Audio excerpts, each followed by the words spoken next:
আমাদের দেশের 5 কোটি ছাত্রছাত্রী ভাই বোনেরা আছে। আমাদের যদি কোনো ভুল হয়, অপরাধ হয়, তাহলে সেই ভুলের শাস্তি বা সংশোধনের সুযোগ আপনারা আমাদেরকে দিবেন। কোটা আন্দোলনকারীদের কাছে প্রকাশ্যে ক্ষমা চাইলেন জুনায়েদ আহমেদ পলক।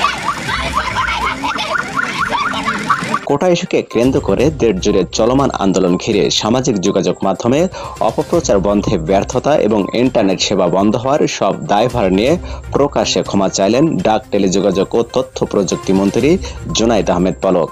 শুক্রবার 2 আগস্ট বিকেলে নাটোর নিজ বাসভবনে কোটা আন্দোলন শহীদদের স্মরণে আলোচনা সভা ও দোয়া মোনাজাত অনুষ্ঠানে তিনি এ ক্ষমা প্রার্থনা করেন।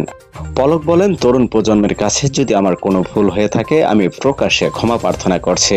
যেভাবেই হোক ছাত্রছাত্রী এবং কিশোর কিশোরীদের সঙ্গে আমাদের যে দূরত্ব এবং ভুল বোঝাবুঝির সৃষ্টি হয়েছে সেটা দূর করার উদ্যোগ গ্রহণ করতে হবে।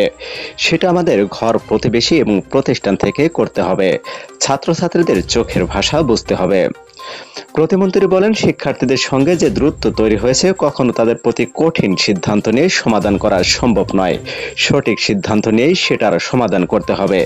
আমরা তাদের প্রতি কঠোর শাসনের পথ বেছে না নিয়ে তাদের প্রতি সংবেদনশীল হয়ে স্নেহ মমতা নিয়ে বসে কথা শুনলে আমার বিশ্বাস অবশ্যই এই ভুল বোঝাবুঝি দূর হবে।